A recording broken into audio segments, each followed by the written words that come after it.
Welcome back to Horrifically Well Read, Bled, and Said. Today we are so excited to talk to the man of all your nightmares, Clay McLeod. Clay McLeod Chapman. Start over. Okay, welcome I like back to that.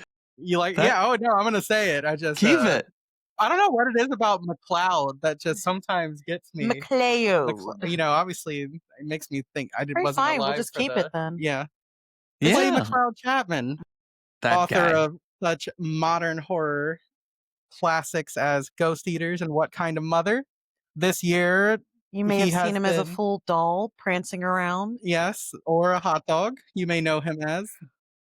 But Oh my this god. year, as usual, has been very productive. We have started the year with the horrifying and wonderful Wake Up and Open Your Eyes. We've got Acquired Taste, your short story collection, and soon your first YA, which I have read and loved, which is Shiny Happy People. Oh, thank which is you, filled with man. people that are shiny but not happy and maybe not people. And are they So, holding hands? if they are, you better be very afraid. So welcome, Clay. Hey guys, thanks for having me on. So obviously, Wait, hang on. Okay, I'm going to lead this part here for a minute okay, because, what's happening? yeah, exactly. You were definitely Adam's first horror crush. Like, as we got into this, like, You know, community, just let me. this is why we should share notes before we begin these episodes. But it was like every time that you would go to little like events locally here, you were just so enamored with Clay's like overall, like not just like what he wrote, but just like the attitude and environment and the fun and all the crazy pictures you'd come back with. And I just felt like, you were like you're the gateway drug, Clay, to Adam. We probably wouldn't have this podcast today if it weren't that you were so welcoming and friendly, and you probably didn't know the impact that you had. Wow. Okay, so if I'm the gateway, who's the hard stuff? Like who when you're hooked, like where do you go from there? I mean, I think I think you have a little bit of all of it, right? So, I mean, you got some books that are some pretty hard stuff. You came at us with Wake Up and Open Your Eyes this year, and I was like, well, damn, Clay. Okay. Yeah. They're like, oh, he's the grief horror guy. I was like, oh, yeah. Now you're going to have some grief, right? Mm-hmm. Yeah, more like good grief. I kept picturing you like saying it. Wake up and open your was picturing you screaming when you're like, box him, but like wake up and open your eyes, like that tone. Yep. Yeah. I should do a word count at some point and figure out how many times it actually says wake up and open your eyes in the book, because it says it like a gazillion times. It does. And that'd be a really fun trivia giveaway. It's almost like the guess how many Skittles, guess how many Skittles are in this bottle. Guess how many times Clay just yammers on and repeats himself. My favorite is like the reviews that is their sole negative, where it's like, just wake up and open your eyes a lot. I'm like, okay. Yeah. I mean, I guess that's a good thing, right? If that's the negative thing they say. I mean, I get it. And I feel like my stuff can get a little cyclical. Like I find that like there's a certain vibe of using repetition when there's like intent behind it. And a couple of my books do it a lot. But I think Wake Up and Open Your Eyes like really does it. And so I don't hold it against anybody if they're like, this is a little too much, because there's nothing subtle about that book. It's interesting you say that, because I remember a long time ago, I think it was like a DVD commentary. Okay, here's the nerd in me coming out. The commentary from Darren Aronofsky for Requiem for a Dream. And he does the same thing in that movie where certain things get repeated over and over and over again. And he said that it's almost like the beat or the rhythm, that it's like that makes sense. The way hip hop like it's almost like hip hop filmmaking, hip hop like storytelling, where it's like you come back to these things. It's like this driving, beat that goes through. And I think it causes, a specific sort of effect. And I think if it bothers someone, I think that's what it's meant to do. It's meant to be uneasy. It's meant to be almost putting you in this like fugue state where you're one of the characters that's like, what's happening to me? Why won't it stop? Kind of thing, I mean, absolutely. Like, that's it. I mean, it's 100% intentional of like, let's let the words kind of take on a cadence or take on a rhythm. And whether it lulls you, hypnotizes you, seduces you, transfixes you, like it's there in order to kind of create a specific cadence that can totally be off-putting. Yeah. But as a huge Darren Aronofsky fan, or I guess I should say an early Darren Aronofsky Yeah. fan, Yeah. I feel like any time I can be in the same breath as that guy, I will take it. Yes. And that, I mean, that's exactly what I thought of when I was reading it. I was like, "Oh, this is that thing," you know? And a lot of poetry, does the same thing where it'll be repeating, the line. Mhm. And I just think that that's a really interesting thing. I was wondering, I mean, in advertising, it's frequency, right, Yeah. you exactly. know, And so it's just like and that's that's the kind of point. what the book is kind of doing too, right? Because it is like saying, okay, so this newscaster saying that just the facts over and over again. All of these things are sort of built, for that. I was just wondering, like editorial, wise, did anyone push back on that, or were they like, "We know what you're doing, Oh boy. we get it." It's funny. Of all the things that I got pushback, editorial pushback on, that was not one of them. Okay. Word count was definitely a concern. And, like we got it down, we compressed it from like, I think it was like maybe 500 pages at a certain point, and then it got down to 400 pages. Mhm. And some of that was just like taking chunks out, and some of it was just kind of streamlining some of the more repetitive moments. But by and large, like they kind I mean, like they were my editors were kind of like considerate in terms of like, yeah, they were like, we see what you're doing, we see what your approach is here, we're gonna let you do it. And, I think throughout the whole process, I was just waiting for somebody to say, you can't do this. Like, Mhm. don't do this. Like, not even you can't do this, like, don't do this, Clay. Like, stop. And my editors never did it, and to their credit, like they let me publish the book that I wrote, Yeah. and that is, for better or for worse, this is like, it is my sword. I will die on it. And it just keeps having new life. I know it hasn't been out a year yet, but as people discover it, they're like, "Whoa," and as our world reflects your book more and more, Ugh, unfortunately. I yeah, think that, people are like, "Wow, what was" it's almost like the whole, Chuck Wendig Wanderers, thing where it's like, yeah. "Dude, like, what are you doing here? Did you cause this?" Obviously not, but, um, I was thinking, there's extreme moments in this book, obviously, but it almost made when you do show restraint, especially and not no spoilers, but there's a specific moment where I think every reader's like, "Dear God, please don't show this scene," and you don't. And I think that the restraint in that is almost worse of what we Yeah. envisioned happens there. And was that purposeful? It's so funny because I'm like, I'm where did I assuming you know show what I'm talking restraint? about. Like I was like, I think I know what you're talking about, and I think it's Yes. the end of The the second second part, part. yes. Yeah, Yep. with a certain father Yes. figure. Yeah, yeah. Um, I mean, I don't need to see that. Mhm. I'm a father, and like, I, to me, yeah, the impact is kind of it is funny how like that is probably the only moment of restraint in the Mhm. whole book.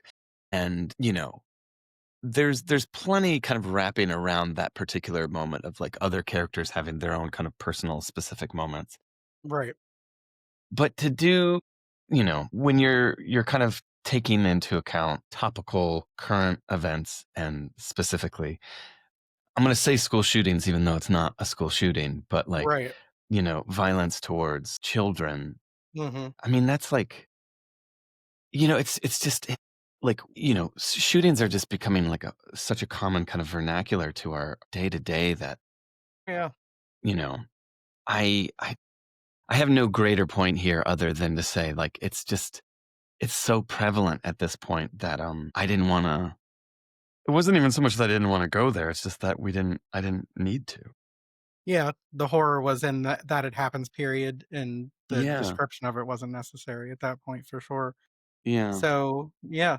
But perhaps we'd better start back at the beginning.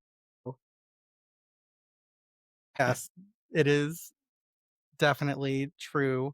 And we'll talk more about that later. But has this always been the genre that you have enjoyed both, obviously as a writer, but were you a reader? Were you a watcher? Has this always been sort of your playground and where you found yourself, most comfortable? Absolutely. And, to kind of split it into two of like being an audience member and Hmm. a creator of it. For me growing up, I I always was just yeah, this was my lane. I was a weird kid, always kind of a little bit off the beaten path of like normalcy. And I don't think I was like a kind of moody, like I wasn't like a horror kid. Hmm. Like, I never wore like Texas Chainsaw Massacre t-shirts, but like I like definitely like it was a part of my system in this way that, I would be the guy to like bring friends over and be like, "Hey, let's watch Evil Dead 2 or let's Right. let's let's put this movie in." That kind of became my place, at least in high school and college, of like, I was the guy who would go to the video store and like do the deep dig, do the deep Right. dive, and like try to find the movie that none of us had ever seen, but we're gonna like watch Dead Alive, or we're gonna watch, Yes. you name it. Let's Scare Jessica to death, and just try to proselytize that to others in our dorm rooms. And I loved it. I loved it. But then on the other side, the writing side, like when I entered into publishing, there wasn't even like there weren't horror bays. Like there wasn't a section Hmm. at the bookstore anymore. Like it was that weird, Mhm. late 90s, early aughts kind of moment where When it just was like sci-fi and fantasy and some reason horror was in there too, like yeah, at or every just even like mark. Yeah. fiction, general fiction. Like Yeah.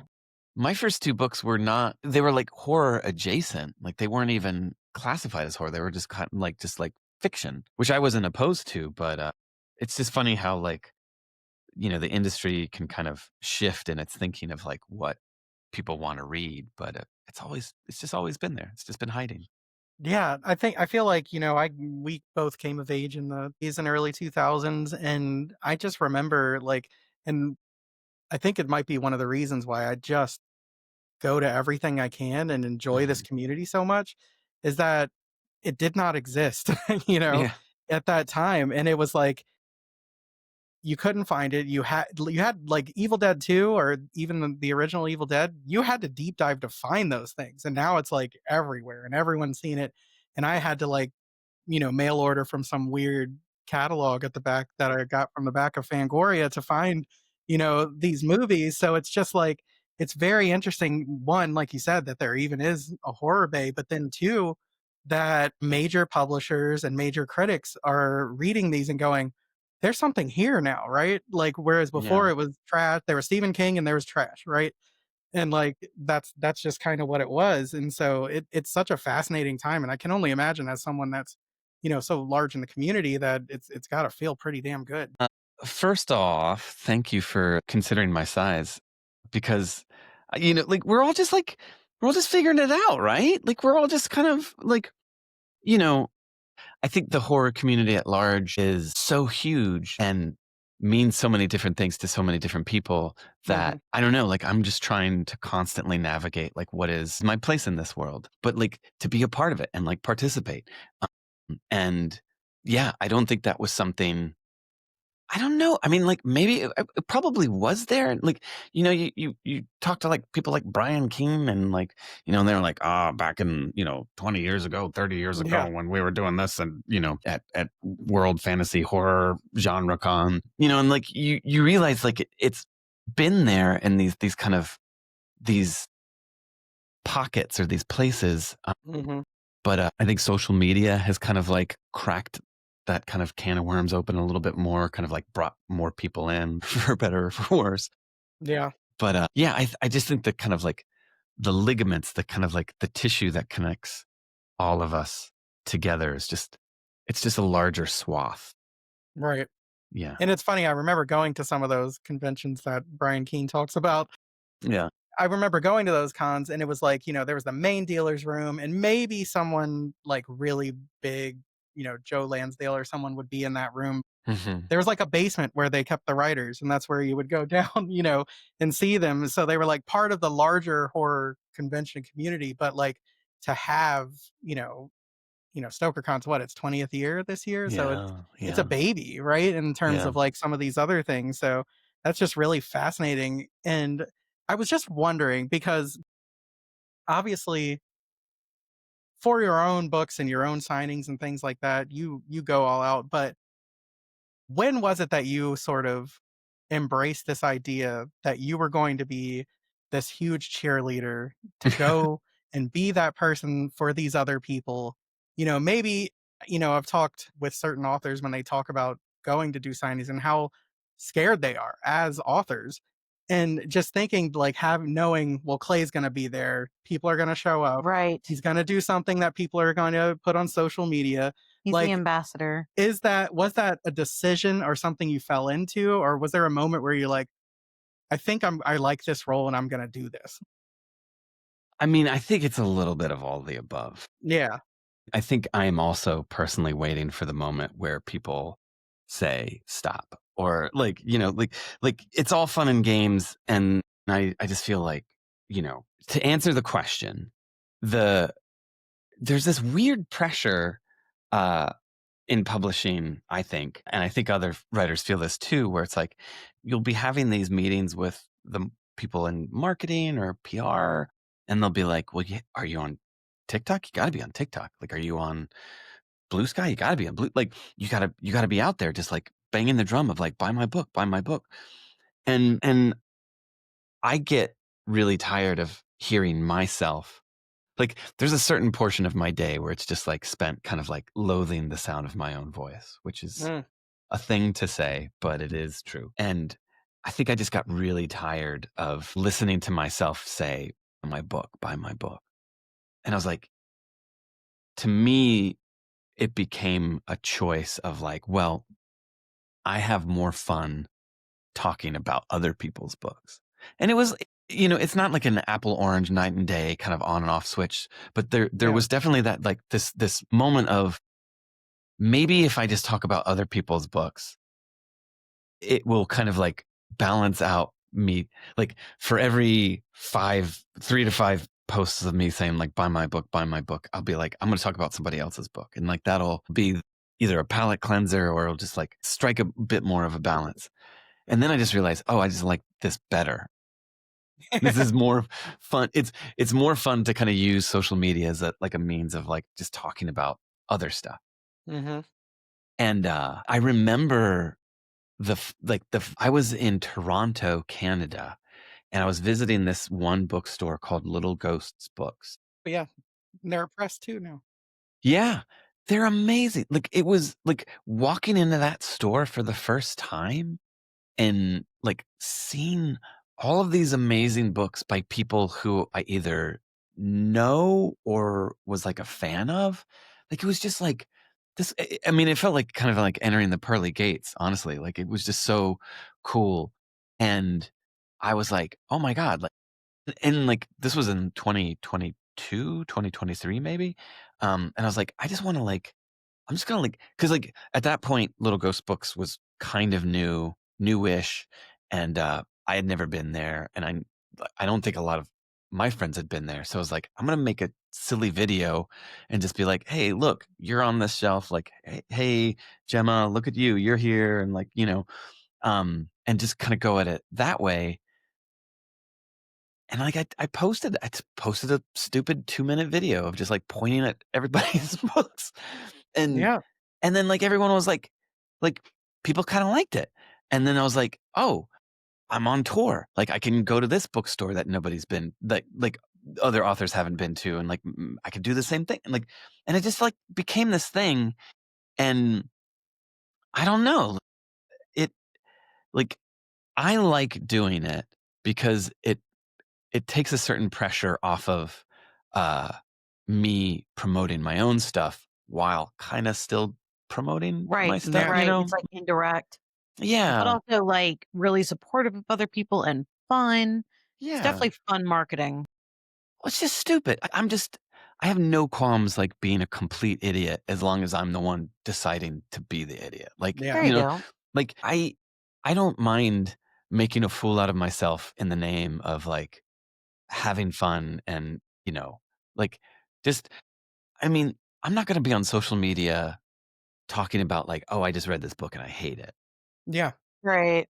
Like, if I'm feeling the pressure from my publisher to, like, make a brand or, like, be present or whatever the hell marketing says you have to do, I just feel like, well, I'm just gonna be stupid about it and do it this way. You found a Yeah. fun niche of a way to just satisfy the requirement, but also have fun. Yeah. I mean, that's the hope. That's Like the a much idea. more fun Marshawn Lynch press conference, right?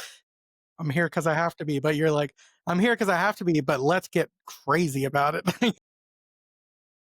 And Well, yeah, yeah, I mean, travel more than your schedule when you show that the like wow. So yeah, I'm sure you get to well, I was going to say expose authors' books, but visit your fair share of more things and get a lot of just exposure to more people than I would imagine. Like your travel schedule is insane. yeah. It's a lot. It might be a little too much. And this is at the tail end of October, which I mean, this is the season, so I think everybody's a little bit like you know grinding. Right. But yeah, Like at some point, we need to know like your best travel tips and like how to pack a carry on and oh all god, that stuff. yeah. Fly Southwest, which is a weird thing to say, but, like, that was the best, like, for whatever reason. And, like, I mean, here's the thing. I'm going to bookstores and libraries.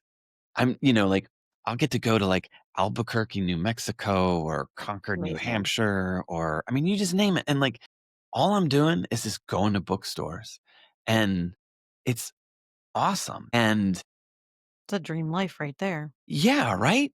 And when would I ever go to like what other circumstance is gonna get me to like Books on the Bosque in Albuquerque, New Mexico?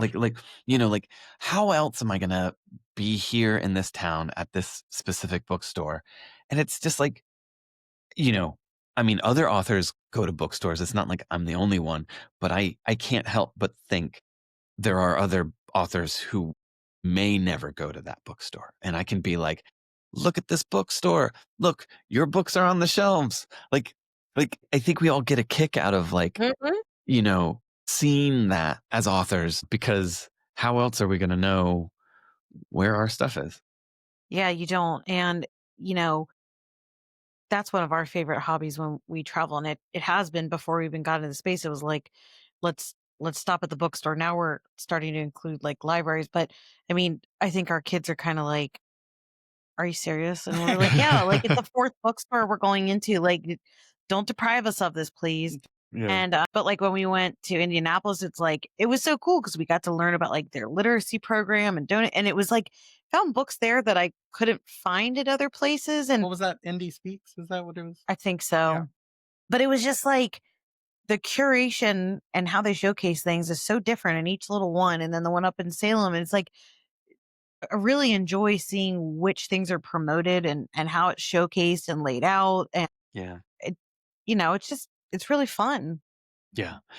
Um, yeah, I mean And like also, sorry to say that um, library up in Framingham, Massachusetts was absolutely amazing. And I had to go into my local library here and was so I was so distraught. I was like, what the hell? Like there's several around, but the one that's like closest to me, it feels like it's like, I don't want to say industrial, but it is not Yeah. the feeling now like the downtown one is like yeah. stunning and gorgeous and everything. But I mean, just they're all different. Some of these libraries are just like the size of like a block, they're huge. So I mean, it's just very fun to go and Yeah. explore Yeah, and I feel like they're fighting for their their lives right lives. now.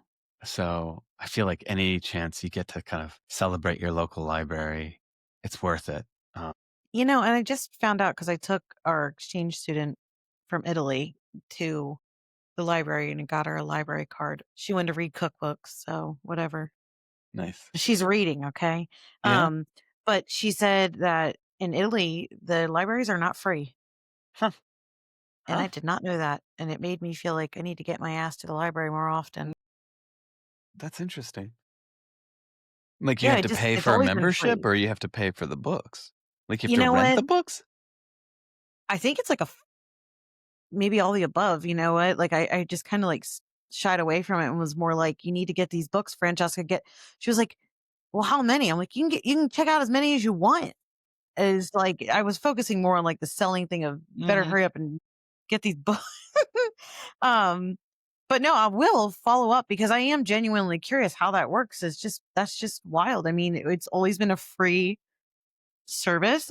This especially we're about to have a week coming up of On the podcast of yeah, just librarians that we've showcasing interviewed, yeah. how Nice. amazing they are Mhm. and the people that are holding it down at the library. I mean, The just things that you can amazing. do at a library now, it is just amazing, like, baffling, like Yeah, I would have never thought about it. So I'm so excited to show all those. yeah, Nice. Yeah, it's bookstores they're a lifeline, a godsend. I feel like, yeah, we gotta keep them open. yeah, Keep them Yeah. alive. yeah.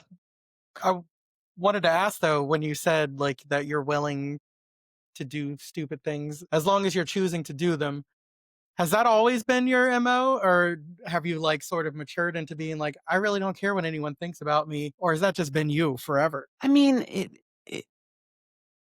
I feel like this argument is not gonna hold much water, but, like, I genuinely an introvert, and as hard as that is to kind of say with any kind of credulity, I feel like I'm an internal person who has these external, like, extroverted tendencies.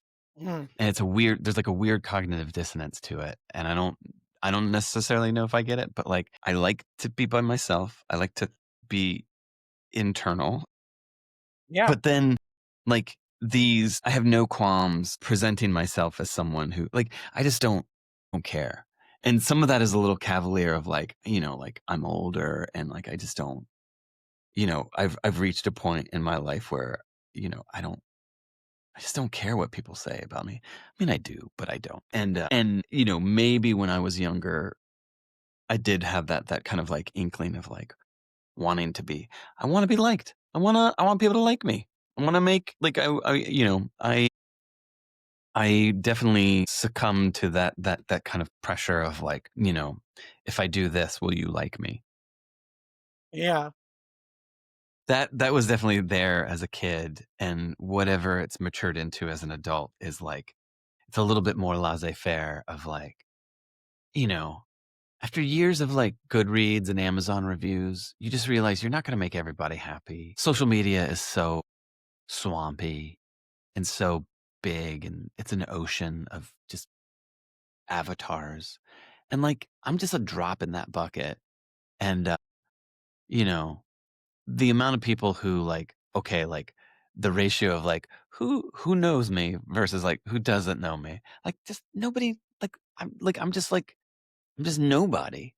And, you know, there's a certain kind of liberation of like, I could just do stupid things in my little island here in, you know, Instagram land or whatever my like little deserted island is. And, however many followers, like if they want to like come along for the ride, like it's cool, but it's like, it's not like it's Riley Sager. It's not like it's friggin' Grady Hendrix or like, like it's like, I want to put myself out there in a way of like, it's cheeky, it's silly and fun, but it's like we're talking about spooky books and we're talking about the things we love, and that there's no harm in being a little silly.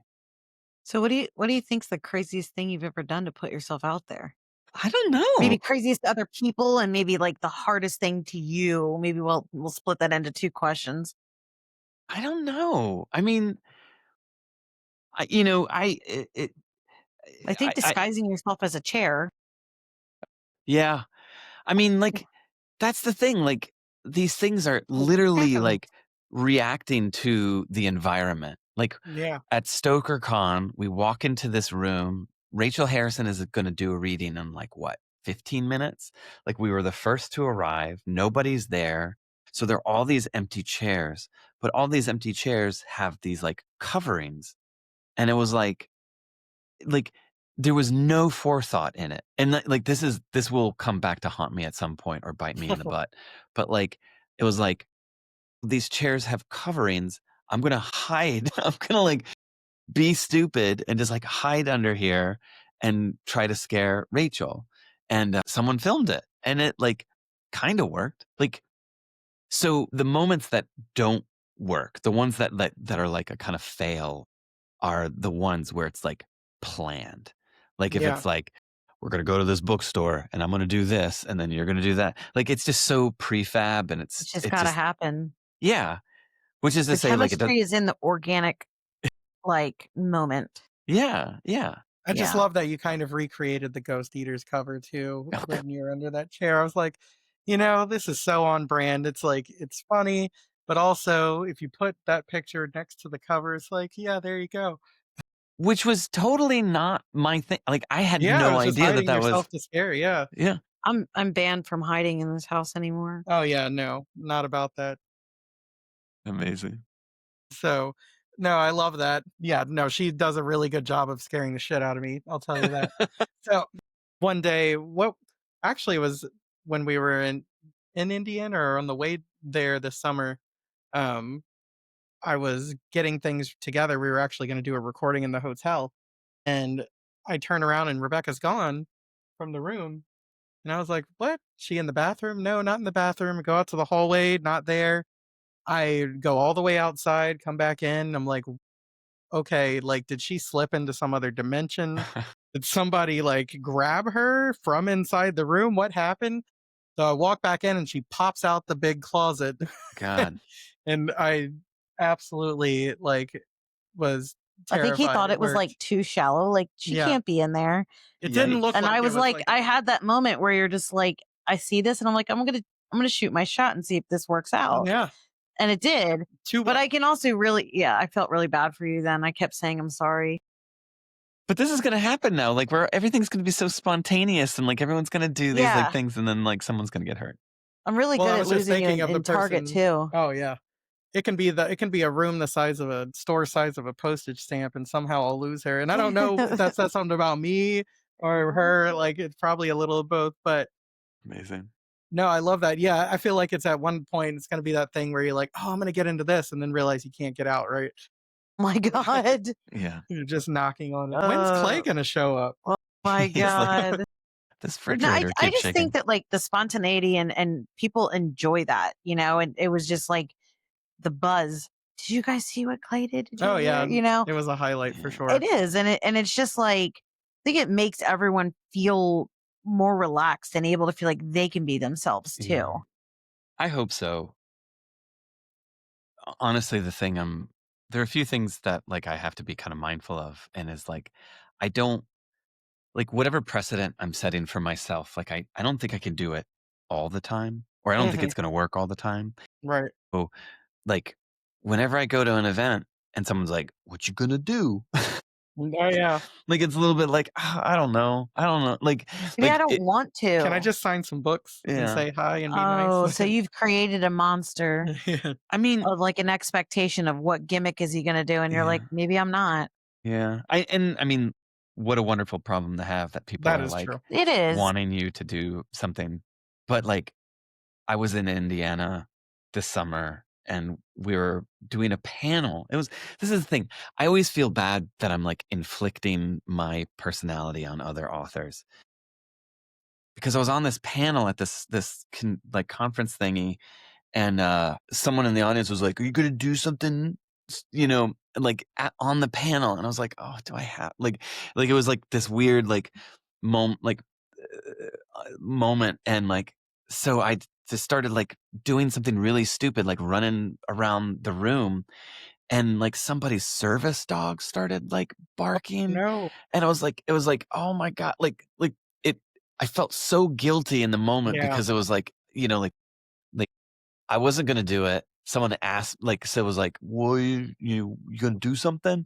And then I did something, and then it like kind of like collapsed on itself, and I felt really bad. Like I felt really bad for this dog. I felt really bad for the dog's owner. Like it was just Hmm. like the vibe was just off, Yeah. and I just felt Because it was really, forced, right? Yeah. yeah, yeah. So, Well, it's like I think about that at StokerCon, and I think about the other moment, which was your reading there, mhm, where everyone in the room is crying, and including yourself, and it's just like, this is I think when I think about you and whether it's these things, the funny, crazy things, or, the fact is that your writing is oftentimes very emotionally raw and sad, while being also fun to read and horrific and all those things, that it really is just this like, and horror in general is that, and you encapsulate this so well. It is just it's a high emotion, it's raw, honest emotion, and it can go so many different ways whenever that's happening, right? yeah.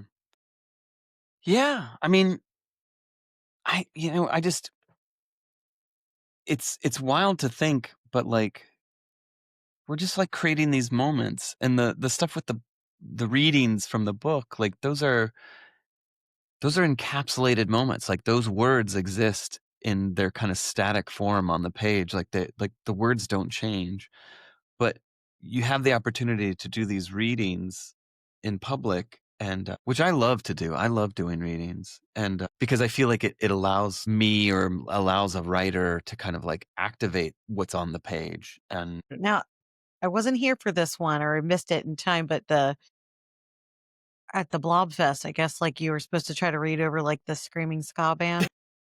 yeah, that was that was a It was bummer. original. Yeah, well, I, feel bad because, like, I was a last minute addition, but they had me come in to do like, there was, like, the evening event, and they're like, "Oh, you could do a reading tomorrow during the day," and, like, I don't know, I feel bad. Like, sometimes you do stuff and it's just like, it just doesn't work, and, Yeah. that's no one's fault. It's just, like, the vibes are off or, like, Yeah. it's not the It was a place. it was That's a real damn life, right? hot day that That day was too. very hot. Like, it was God, brutal. Yeah. everybody was melting.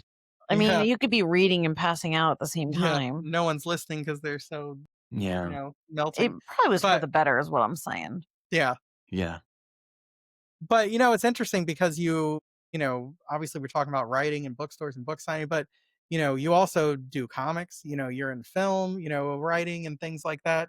And, is this one of those things where you just are always interested in different things?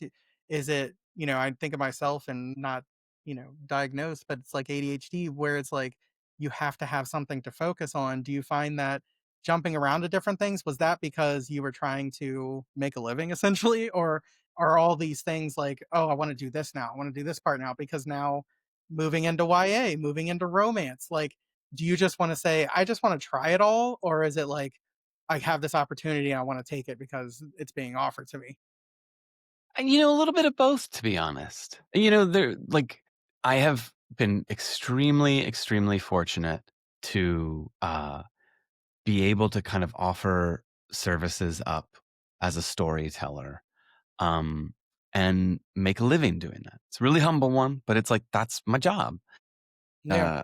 Uh, I get to tell stories in all these different mediums, and I just love it. Like, I mean, I'm a fan of comic books. I'm a fan of movies. I'm a fan of podcasts. I'm a fan of books. And, to me, the choice that I present to myself is like, well, if this is a story that I want to tell, like, I have to be honest about what platform or mode the story wants to be told in. Like, some stories want to be comic books, and some stories just want to be short stories, and some stories want to be like movies. And, there's a little bit of trial and error to that. Like, I'll try to write it one way and it might not work. And then I'll be like, well, maybe this is better suited as a comic or a graphic novel. But, it's wild because, it is really, I'm not a bestseller. I'm not like one of these household names that, like, I'm grinding, and Yeah. the hustle is there because, it's the only way to make a living. So, I tend to kind of juggle, like there's like a film project that's always kind of like, Hollywood and movie stuff is always kind of like, you know, half the time, 99.9% of the time, the stuff that I'm working on will just never see the light of day. But the check clears, and it's like good money, and it's like, you know, uh, Hollywood is always like wanting material or wanting stuff to be in development. If if I can present myself as someone who can do that, uh, I don't know, it's good work. And every so often, like the bluest of blue moons, like one of them like gets out there, and that's Yeah. awesome. And then, so like if I could do one movie development project, one comic book, and one book a year, that's like that's my that's my year. Yeah. It's like that sweet spot of productiveness, but not insanity maybe that Yeah. you're looking for. Yeah. Sometimes it doesn't work out that way. Like there's writer strikes or, industries collapsing and, but so maybe this year I'll do two books or I'll do like, one movie. Like Mhm. it always changes. Or like But this year, 3 books, right? yeah. Yeah. Yeah, I want to talk a little bit too about your short story that you're Yeah. featured in, Oh, in February, yeah, we'll and be that in it. Adam is featured in too, and Yeah, Cassandra Celia, yeah, Yeah. and Royal Puff, yeah, yes, and Abby, yep. we're gonna have all of you showcased in 1 week. Yes, Wow. so we're gonna have a With Teeth week that you'll be a part of, so we're very, excited for that. You said that's your first werewolf story, is that Yeah. correct? Yeah. Unless I'm That's totally blanking. surprising. I mean, werewolves are hard. Vampires are hard. Like you have to like, what's your take on it? What's your angle? Like, what are you trying to say with these? It's yeah, it's been done so many Yeah, because all times. of So what are you gonna adjust and change and or keep? right, because even, like, if you say Ghost Eaters is a ghost book, it's not really, right? Yeah. In many ways, so it's like all of your books have been kind of, like, not the whatever you call them, the prototype horror, icons, so that's pretty cool. Yeah. Yeah, I mean, like Cassandra was like, we're doing this werewolf collection. Like, what's your werewolf story? And I was like, what is my werewolf story? Like, it's really like it was a fun kind of like challenge. That's a damn good question. Yeah, I didn't get the memo because mine is not a werewolf story. What's yours? Mine is actually set during the period in the early 90s where they're reintroducing wolves to Yellowstone, and it's more of like a survival horror of the park rangers facing some poachers, and it gets pretty ugly. That sounds intense. Yeah, it was It fun. is. It It's was fun to good. write. Yeah. But All I'm very right. much looking forward to see your take on the werewolf because I'm sure it's not normal. It's like so slight and sweet. It's like a lullaby story. It's just like a Right. really kind of like tender uh mom and daughter story. Oh, that's cool. I'm looking forward to that. Sounds like I Yes. can read that to a nice little young Yeah. child at bed. Yes. But I wanted to talk about Shiny Happy People a little bit Yeah. because, yeah, this book, you have 2 scenes in particular. And so, first, I want to say, like, hopefully it's not a spoiler. It kind of says it on the back. It's a body snatcher style story, but I would love to say it is one where the lead is not an idiot. you know, it's like it's where if this was happening, how you think somebody might actually react, how somebody would be like, "No, fuck this." Yeah. It's like, and I think that she's going to be a character that a lot of people look up to. I think she's awesome, and that's one of the major takeaways is how well you wrote a teenage girl, and Yeah. then the second is sorry, What'd you eat? Or I you don't just had know, fall allergy? yeah. So you have 2 scenes, one in a cafeteria and one in a gym during a pep rally. And I was just thinking when you were approaching these and this book in general, knowing it's, some of it a large part is the high school set where you're like, let me take 2 things that people love and look on fondly and make them as scary as humanly possible. Well, hey, first off, I have to react to what you said up front. Like that's like wild because like I'm still a little kind of blown away that like, I'm an old fogey now. I'm 200 years old and I got to write this YA book and it was like a huge challenge of like, writing from a teenage like a young woman's perspective, but like wanting to be honest, like wanting to Mhm. like speak to that emotional truth that isn't necessarily adhered to any gender or age or race, but like we all have these kind of fundamental emotional these feelings within that like kind of tether us together. And I just wanted to write from that place and hope that it rang true. Mhm. For it to ring true to you is a huge relief because yeah, the jury's out, man. This book doesn't come out for another couple weeks, and like I'm just like I'm nervous. Well, it has one of my favorite, and there's those moments in movies and stuff where you think of like the final girl, and there's that moment when she's like, okay, I'm going after, it's like I'm fighting back now. And you've got one of the best fuck yeah moments towards the end of this book where I think I like literally put it down and I was like, fuck yeah, she did that. It's like, or like she kind of makes that decision or like something happens. And I think she even says like something along those lines of like, not get take this motherfucker kind of thing, and I was like, hell yeah. So I think that that's going to be a book so many people love. It's fun, it's scary. I think it's everything that people are going to hope for with your name on it, but then also open up, the audience to the YA, which is very cool and exciting for you. So I'm excited to see when it comes out, what I it hope looks like. so. Your lips to gazillion readers' ears, But yeah, I mean the cafeteria scene. I'm trying to like, is it the creepy cafeteria scene where like the seating Yeah. arrangement's all different? Yeah. Yes. The pep rally scene was like Oof. that was like like architected that. Like that was like a scene that was like from the get-go, I was like, this is going in. Like I Yeah. knew. And the seating arrangement stuff, you know, I mean, I remember cafeteria, like the kind of like the hierarchy of the Yeah. cafeteria in high school and like who sits where.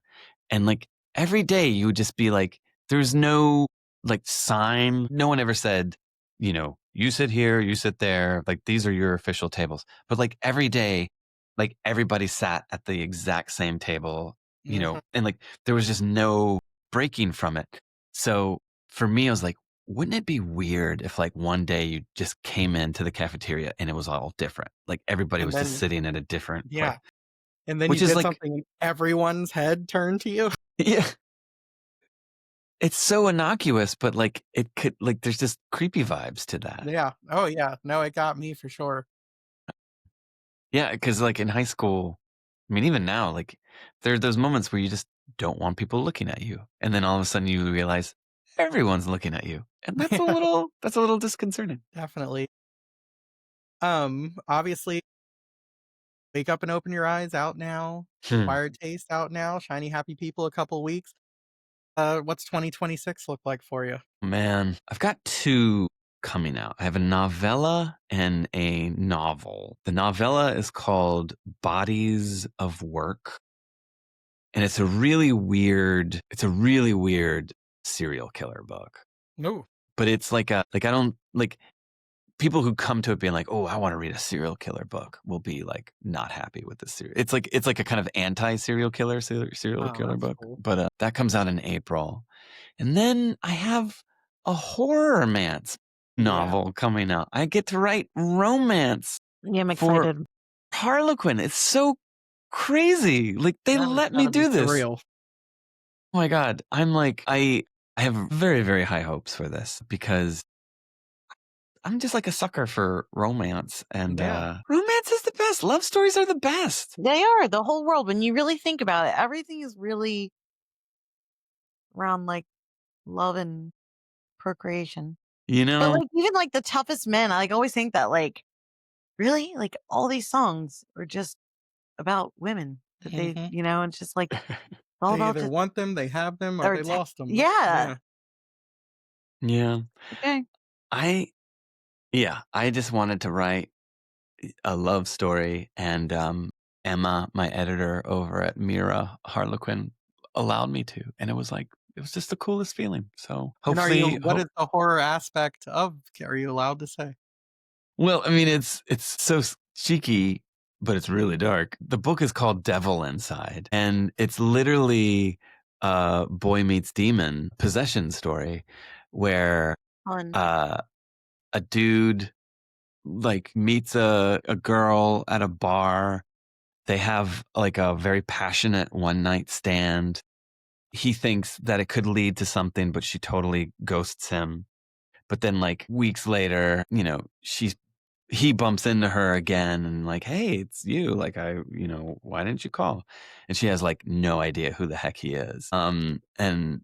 He's like, what the fuck? Why are you doing that? Like, why are you acting this way? And it turns out like he didn't have a one night stand with her. He had the one night stand with the demon that was possessing her, Nice. So it's like, how do you have a relationship that works with a demon? I don't know. Yeah. I don't know. Well, Read maybe the you book. do. You wrote it, right? We need to know, right? I love it. So, is there a date for that yet, roughly? Yeah, August. Ooh, I think it's August 11th. It's definitely Okay. August 2026. So August, perfect. Devil Inside. Let's get our romance on, our horror Yes. romance. I just hear the song playing as every time I see anything about it. Exactly. Perfect. It's so funny. Like, I had lyrics in the book from that song, but lyrics, like reprinting lyrics, are so expensive Yeah. that we had to take them out. I was like really sad because like the lyrics are so perfect for this Mhm. book, but it would have cost like $10,000 or something. And I'm Why? just like, I was like, yikesy. So we have to infer the song. Titles are Gotcha. okay, but like reprinting lyrics, not okay. Gotcha. Awesome. Well, I'm sure everyone will be looking for that. I can't wait to read them myself and find you all over social media. Is Instagram your favorite place to be, the best place to find you? Think so. I mean, like, I'm doing all of them pretty poorly, but like, I kind of like post and run. Pretty poorly. Well, just like, Okay. I mean, like, I don't live like it's weird. Like, there's like that, like, post and like, get out. Like, don't. I try not to scroll. Like, I'm like, just like press send and like run, and that's kind of my. But I'm doing that on all the different platforms, so I'm not Yeah. like there. I'm not like scrolling through or like commenting on people's things. I'm like Yeah. woefully behind on Well, what is it? engaging. Rachel Harrison's ghost. It's actually Clay McLeod's ghost. You hit it and run. Just hit and run, post and run, Yeah. Well, post and perfect. ghost, So, yeah, love it. post and ghost. Nice. So, thank you so much for being on. It was a pleasure as always. Are you at Horror Reader Weekend? I am. I'll be Oh, we'll see there. you Yeah. there. Absolutely. Then We'll see Yay! you in a couple weeks. So, I'll see you thank you so soon. much chatting and look forward to doing it again. Yeah, thank you so much for having me, guys. It was All wonderful to talk right. to you. Yes. it Have a was great great. day. Bye.